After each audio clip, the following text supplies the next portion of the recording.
ప్రియ దేవుని బిడ్డలారా, బైబిల్ చదవటం వినటం వల్ల మనలో విశ్వాసం పెరుగుతుంది. మన మార్గానికి త్రోవ చూపుతుంది. సమస్త జనులను శిష్యులనుగా చేయుడి మత్తయి 28:19 వచనంలో దేవుని వాక్యం తెలియచేస్తోంది.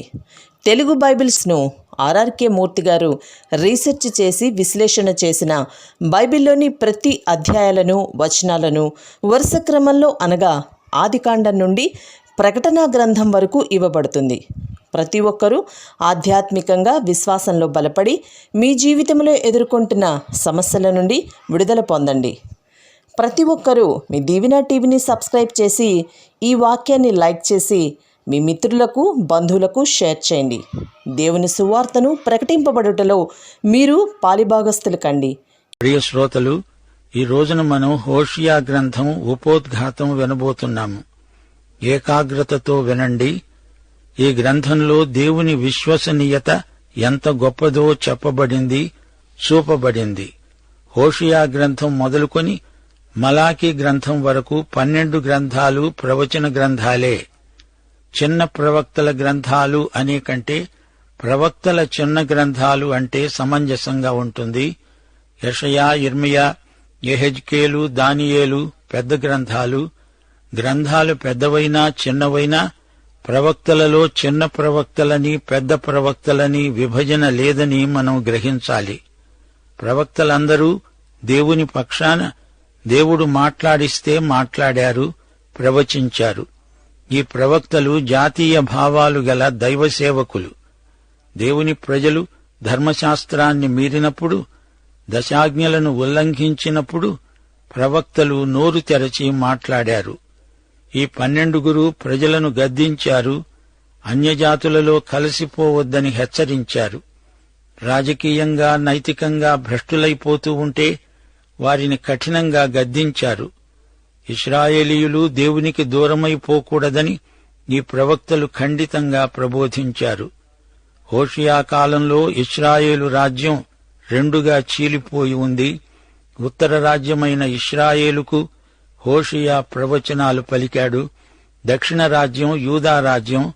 హోషియా 1 అధ్యాయం 1 వచనం, ఉజ్జియా, యోతాము, ఆహాజు, హిజ్కియా అనే యూదా రాజుల దినములలోనూ, యెహోయాషు కుమారుడైన యెరోబాము అనే ఇశ్రాయేలు రాజు దినములలోనూ బెయేరి కుమారుడైన హోషేయకు ప్రత్యక్షమైన యెహోవా వాక్కు.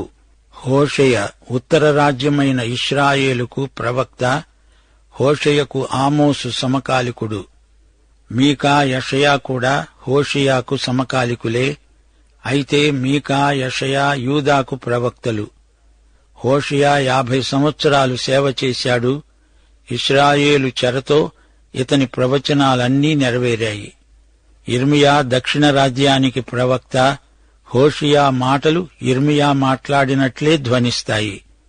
ఇర్మియా, హోషియా వీరిద్దరూ తమ ప్రజలు చెరగొనిపోబడతారని ప్రవచించారు. వీరిద్దరిలో సామాన్య లక్షణాలు ఎన్నో ఉన్నాయి. దేవుని వద్దకు తిరిగి రండి అని ప్రజలకు ప్రబోధం చేశారు. ప్రవక్తలు నిర్భయంగా దేవుడు చెప్పమన్నదే చెప్పారు. ప్రజలను మెప్పించే మాటలు వీరెన్నడూ చెప్పలేదు. ఈ రోజున ప్రసంగ వేదికలకు ఉజ్జీవం రావాలని ప్రార్థిస్తున్నాము. నదురు బెదురు లేకుండా దేవుడిలా సెలవిస్తున్నాడు అని ప్రవక్తలు ప్రకటించారు. హోషియా ప్రవచనాలలోని విషాద రేఖను గుర్తించండి. అతని కుటుంబ సమస్యే అతని ప్రవచన సందేశం. కుటుంబం విచ్ఛిన్నమైపోయింది. అలాగే ఇశ్రాయేలు జాతి భ్రష్టుపట్టిపోయింది. దేవుని మనస్సు ఎంత క్షోభ చెందిందో హోషియా గ్రహించగలడు. భౌతిక జగత్తులో అణువు ఎంత ముఖ్యమో దేవుని రాజ్యంలో కుటుంబం అంత ముఖ్యం. ఒక కుటుంబం ఎలా ఉంటుందో ఆ జాతి కూడా అలాగే ఉంటుంది. మనలో ప్రతి ఒక్కరము ఒక కుటుంబానికి చెందిన వారము. మనము నిజంగా ఏమై ఉన్నామో అది కుటుంబ వాతావరణంలోనే రుజువవుతుంది. ఇంట గెలిచి రచ్చగెలువు అనే నానుడి ఉండనే ఉన్నది. వైవాహిక వ్యవస్థ విషయంలో దేవుడెంతో శ్రద్ధ వహిస్తాడు. వివాహమనేది దేవుని ఆలోచన. దేవుడే వివాహాన్ని విధించినవాడు. వివాహం దేవుని వాక్యమనే పునాదిపై నిలిచి ఉంది. మత్తయి శుభవార్త 19వ అధ్యాయం 6వ వచనం, దేవుడు జతపరచిన దానిని మనుష్యుడు వేరు చేయకూడదు.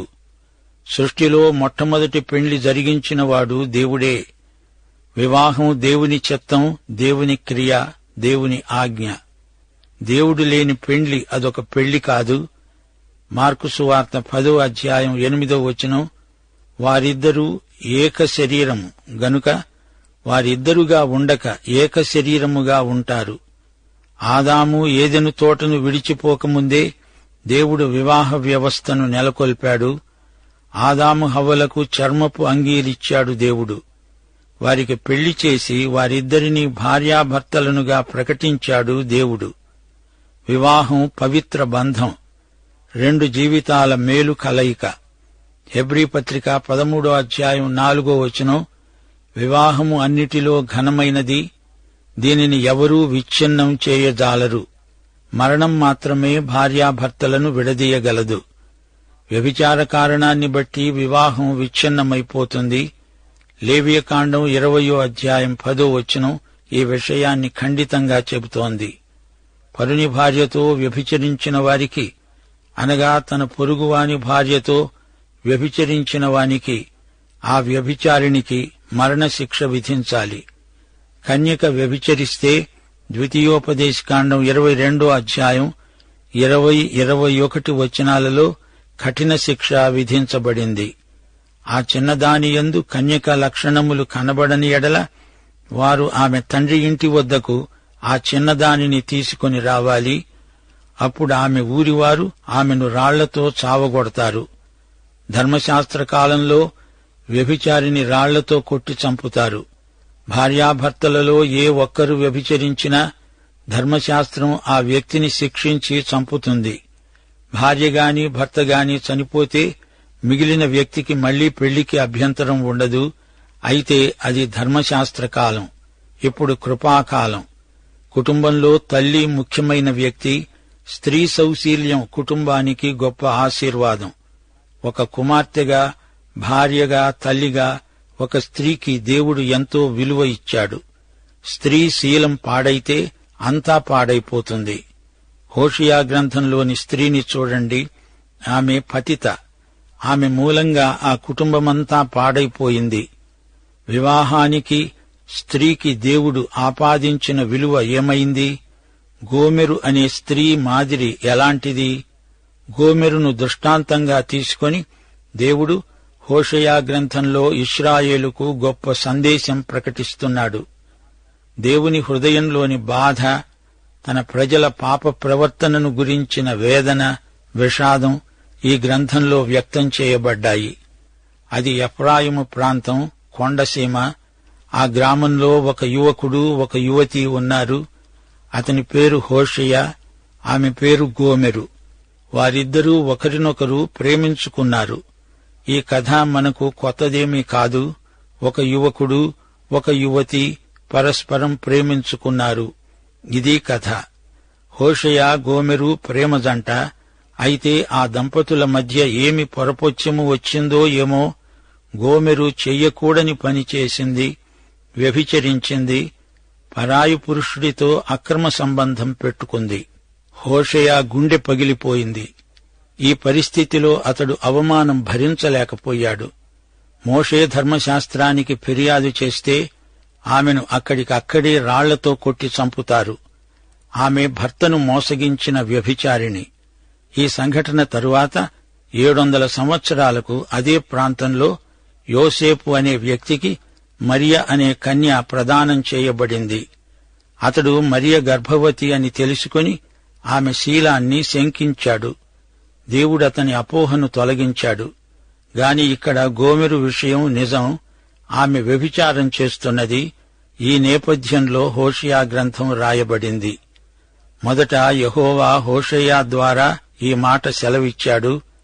జనులు యెహోవాను విసర్జించి బహుగా వ్యభిచరించారు. గనుక నీవు పోయి వ్యభిచారము చేసే స్త్రీని పెండ్లాడి వ్యభిచారము వల్ల పుట్టిన పిల్లలను తీసుకో అని ఆయన హోషేయకు ఆజ్ఞ ఇచ్చాడు. ధర్మశాస్త్రమంటోంది ఆమె వ్యభిచారిణి, ఆమెను రాళ్లతో కొట్టి చంపాలి. దేవుడంటున్నాడు, కాదు, నీవామెను పెళ్లాడాలి. హోషేయ బదులు చెప్పకుండా దేవుడు చెప్పినట్లే చేశాడు. ధర్మశాస్త్రానికి దేవుడైన వాడే ఈ మాట చెబుతున్నాడు. హోషేయ ధర్మశాస్త్రం మాట కాదు, అంతకు మించిన దేవుని మాటే విని గోమెరును పెళ్లాడాడు. ఆమెను భార్యగా స్వీకరించి ఇంటికి తెచ్చుకున్నాడు. 1 కొరింథీ 6:11 పౌలు అన్నాడు, వేశ్యతో కలుసుకునేవాడు దానితో ఏకదేహమై ఉన్నాడని మీరెరుగరా? వారిద్దరూ ఏక శరీరమై ఉంటారు అని మోషే చెబుతున్నాడు కదా. ఈ వివాహాన్ని గురించి ఆ గ్రామంలో 4 మాటలన్నారు, ఆడిపోసుకున్నారు. దుర్విమర్శల ద్వీపకల్పంలో హోషేయ గోమెరుతో కాపురం చేస్తున్నాడు. దైవాజ్ఞ. స్థానికంగా అందరూ చీకొట్టారు. కుష్ఠురోగి కంటే కనాకష్టంగా చూచి అందరూ చీదరించుకున్నారు. లేచిపోయిన దాన్ని పెళ్లాడాడు అంటూ వేళాకోళం చేశారు. హోషేయకు ఎంతటి అవమానం! గోమెరు అతనికి పిల్లలను కన్నది. ఈ విచిత్ర దంపతులకు 3 పిల్లలు, 2 కొడుకులు, 1 కూతురు. వారి పేర్లు మనకు పెద్ద కథ చెప్తాయి. ఈ పేర్లలో ఇశ్రాయేలు జాతికి గొప్ప సందేశం ఉంది. పెద్ద కొడుకు పేరు యెజ్రెయేలు. దేవుడు వెదజల్లుతాడు, దేవుడు ప్రతీకారం చేస్తాడు అని ఈ పేరుకు అర్థం. ఈ సందేశం యెహూ కుటుంబానికి వర్తిస్తుంది. అహాబు కుటుంబాన్ని యెహూ ధ్వంసం గావించాడు. అది దేవుని ఆజ్ఞే. అయితే అతనిది కక్ష సాధింపు మనస్తత్వం. అందుకని అతని మీదికి కూడా తీర్పు వచ్చింది. ఇశ్రాయేలును నేను చెదరగొడతాను అంటున్నాడు దేవుడు. అయినా దేవుని తీర్పులో కూడా కరుణ ఉంది. తరువాత 1 కుమార్తె, ఈమె పేరు లోరుహామా. తండ్రి జాలిని ఎరుగనిది అని ఈ పేరుకు అర్థం. అనాథ శిశువని కాదు గాని తన తండ్రి ఎవరో దీనికి తెలియదు. తండ్రి ఎవరో ఎరగని బిడ్డ. ఎంత అవమానం! దేవుణ్ణి, ఆయన కనికరమును ఎరుగని దుర్బీజులు. ఇక 3వ కానుపు మగపిల్లాడు. వీని పేరు లో అమ్మి. ఈ పేరుకు అర్థం నా ప్రజలు కారు, అనగా నీవు నా బిడ్డవు కావు. చూచారా, అందరూ దేవుని బిడ్డలు కారు. తిరిగి జన్మించిన వారే దేవుని బిడ్డలు. యేసుక్రీస్తునందు విశ్వసించిన వారే దేవుని బిడ్డలు. యోహాను సువార్త 8:44 ప్రభువు యూదులతో అన్నాడు, మీరు మీ తండ్రి అయిన అపవాది సంబంధులు.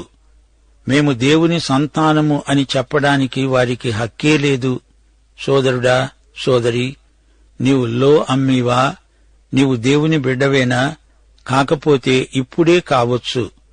యోహాను సువార్త 1:12 తనను ఎందరంగీకరించారో వారికందరికీ, అనగా తన నామమందు విశ్వాసముంచిన వారికి దేవుని పిల్లలవడానికి ఆయన అధికారం అనుగ్రహించాడు. హోషేయ కుటుంబగాథ విషాదకరమైనది.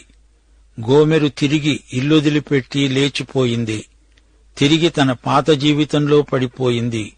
పొడుపు వృత్తి సాగిస్తోంది. గాని దేవుడేమన్నాడు? వెళ్ళు, తిరిగి ఆమెను ఇంటికి తెచ్చుకో. సరే, హోషేయ దేవుడు చెప్పినట్లే చెయ్యాలని చూచాడు.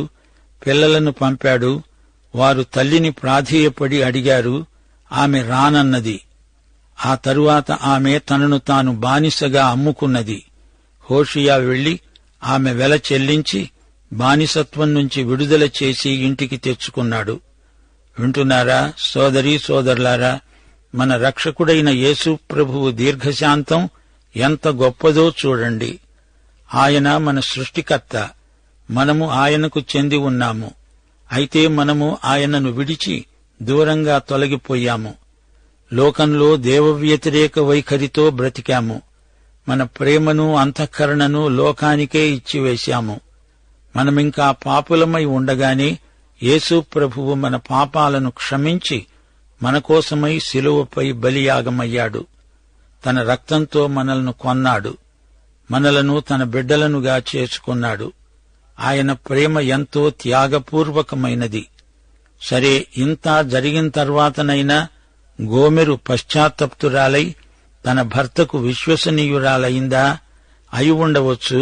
ఆ విషయం చెప్పబడలేదు. దేవుడు తన జాతిని ఒక గోమెరు అన్నట్లే చూచి వారందరి కోసం విలపించాడు. మీరు విశ్వాసఘాతకులు అంటున్నాడు. నిజమే, ఇశ్రాయేలు ఒక జాతిగా గోమెరులాగే వ్యవహరించింది. ఆధ్యాత్మిక వ్యభిచారంలో బరితెగిపోయింది. హోషేయ తన పరిస్థితినే దృష్టాంతంగా తీసుకొని ఇశ్రాయేలు జాతికి ప్రబోధం చేశాడు. ఇశ్రాయేలీయులారా, మీ అవిధేయత, అవిశ్వాసము దేవుని తీర్పునకు గురికాక తప్పదు. మీరు దేవుణ్ణి ఎరుగని వారు కారు.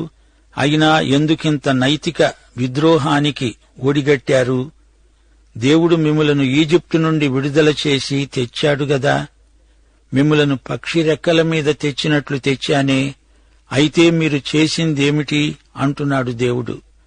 బంగారు లేగదూడ విగ్రహాన్ని పూజిస్తారా? ఇంకా ఈ రోజు వరకు మీరు పాఠం నేర్చుకోలేదా? ఉత్తర రాజ్యంలో ఒకటి గాదు 2 బంగారు లేగదూడలను పెట్టుకుంటారా? సజీవుడైన సత్యదేవుణ్ణి విడిచి లేగదూడ పూజకు తిరిగారా? ఇశ్రాయేలు, నీవొక ఆధ్యాత్మిక వేశ్యవై గోమెరులాగా అయిపోయావా? ఇంత ఘోరమైన పాపానికి, అపచారానికి పాలుపడ్డావెందుకని? అవిశ్వాసమనేది ఒక స్థితి మాత్రమే కాదు, అది ఒక క్రియ. అవిశ్వాసం వారి క్రియలలో కనపడుతోంది. మనమంతా స్వతహాగా అవిశ్వాసులమే, అవిధేయులమే, పాపులమే. అయితే క్రీస్తునందు విశ్వాసముంచిన వారిని ఆయన క్షమిస్తాడు, రక్షిస్తాడు. అవిశ్వాసమనే పాపానికి పరిహారం, పరిష్కారం ఒక్కటే, యేసుక్రీస్తునందు విశ్వాసం. దేవుడు వెలుగునిచ్చినప్పుడు దానికి వ్యతిరేకంగా జీవించడం గొప్ప పాపం. సువార్త వెలుగే, దానిని తిరస్కరించడం పాపం. దేవుణ్ణి గురించి అసలు తెలియనివాడైనా నయం, తెలిసి ఉండి ఆ ప్రకారం జీవించకపోవడం అంతకంటే ఘోరం. దేవుని ప్రేమ బయలుపరచబడి ఉంది. ఆ ప్రేమను తిరస్కరించడం అన్నిటికంటే గొప్ప పాపం. ఇదే హోషేయ సందేశం, ఇదే హోషేయ ప్రబోధం. గోమెరు చేసిన పాపం ఎంతో ఘోరం. ఎంత గొప్ప ఆధ్యాత్మిక నేరమో చూచారా? గోమెరు వివాహ నియమాన్ని భంగపరచటమే కాదు, తననెంతో ప్రేమించిన భర్తకు ద్రోహం తలపెట్టింది. సోదరీ సోదరులారా, వినండి. నిన్నెంతో ప్రేమించిన దేవుణ్ణి, నీ రక్షకుడైన యేసుక్రీస్తును తిరస్కరించడం ఆధ్యాత్మికంగా గొప్ప అపచారం. ఆయన ఎడల ఎవరైనా పాపం చేస్తే, ఆయన మాట వినకపోతే, ఆయనను ఎరిగి ఉండి కూడా అవిధేయులైతే, ఆయనను అసలు ఎరుగని వారి కంటే మరీ ఘోరమైన అపచారం చేసిన వారవుతున్నారు. హోషేయ ఒక ప్రవక్తగా పాపమంటే ఏమిటో చూపడానికి గోమెరును దేవుడు ఒక దృష్టాంతంగా తనకిచ్చాడని గ్రహించాడు. దేవుని ప్రేమకు వ్యతిరేకంగా చేసిన పాపం మరీ తీవ్రమవుతుంది. ఇశ్రాయేలీయులను దేవుడు ఎంతో ప్రేమించాడు. ఆయన విమోచకుడని ఇశ్రాయేలు అనుభవపూర్వకంగా ఎరుగును. దేవుని కాపుదల, క్షమాపణ ఎలాంటివో ఇశ్రాయేలు జాతికి బాగా తెలుసు. అయినా వీరు దేవునికి వ్యతిరేకంగా పాపం చేశారు. హోషేయ గ్రంథంలో 3 ముఖ్య ప్రవచనాలు మా శ్రోతలు పరిశీలించాలి. హోషేయ 4వ అధ్యాయం 17వ వచనం, ఎఫ్రాయిము విగ్రహాలతో కలుసుకున్నాడు, వానిని అలాగే ఉండనియ్యి. 11వ అధ్యాయం 8వ వచనం, ఎఫ్రాయిము, నిన్ను నేనెట్లు విడిచేది? ఇశ్రాయేలు, నేను నిన్నెలా విసర్జించేది? నా మనసు మార్చుకున్నాను, సహింపలేకుండా నా అంతరంగము మండుతున్నది. 14వ అధ్యాయం 8వ వచనం, ఎఫ్రాయిము, బొమ్మలతో నాకిక నిమిత్తమేమి? నేనే ఆలకిస్తున్నాను, నేనే ఎఫ్రాయిమును గూర్చి విచారణ చేస్తున్నాను. నేను చిగురు పెట్టే సరళ వృక్షము వంటి వాడను, నా వల్లనే నీకు ఫలము కలుగుతుంది. ఎఫ్రాయిము అంటే ఇశ్రాయేలే. ఒకానొక రోజు ఇశ్రాయేలీయులు తిరిగి దేవుని వద్దకు వస్తారు. 2 కొరింథీ 11వ అధ్యాయం 2వ వచనంలో పౌలన్నాడు, దేవాసక్తితో మీ ఎడల ఆసక్తి కలిగి ఉన్నాను. పవిత్రురాలైన కన్యకనుగా ఒక్కడే పురుషునికి, అనగా క్రీస్తుకు సమర్పించవలెనని మిమ్ములను ప్రదానము చేశాను. పాఠమింతటితో సమాప్తం.